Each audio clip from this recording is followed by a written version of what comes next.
अस्सलामु अलैकुम दोस्तों, रमजान का आखिरी अशरा एक बहुत ही बरकत वाली रात लेकर आता है जिसे लैलतुल क़द्र कहा जाता है। ये वो रात है जो 1000 महीनों से भी ज्यादा बेहतर है। आज हम जानेंगे कि लैलतुल क़द्र क्या है, इसकी फजीलत क्या है और इस रात हमें क्या करना चाहिए। लैलतुल क़द्र क्या है? 0, 20, 1 तो 10। लैलतुल क़द्र वो मुक़द्दस रात है जिसमें अल्लाह ताला ने कुरान पक को नाजिल करना शुरू किया। इस रात की फाजिलत का जिक्र कुरान की सूरह अल क़द्र में भी आता है। इस रात में फारिश्ते जमीन पर उतरते हैं और अल्लाह की रहमत हर तरफ बरसती है। यह रात अमन, बरकत और मगफिरत की रात होती है।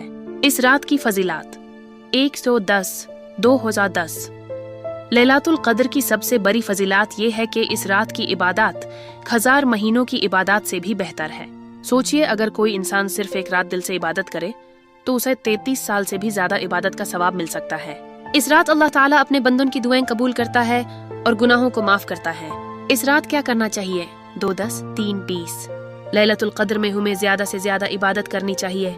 कुरान की तिलावत, नफल नमाज और तहज्जुद, अस्तगफर और जिक्र दिल से दुआ एक बहुत मशहूर दुआ जो इस रात पर पढ़नी चाहिए। अल्लाहुम्मा इन्नका अफ़ुव्वुन तुहिब्बुल अफ़्व फ़अफ़ु अन्नी। इसका मतलब है, या अल्लाह, बेशक तू माफ करने वाला है और माफी को पसंद करता है, इसलिए मुझे भी माफ फरमा।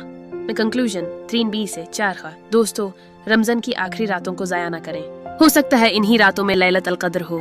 अगर हमने इस रात को इबादत में गुजर लिया तो शायद अल्लाह ताला हमारी जिंदगी बदल दे और हमें अपनी रहमत से नवाज दे। अल्लाह हम सब को लैलतुल क़द्र की बरकत नसीब फरमाए। आमीन।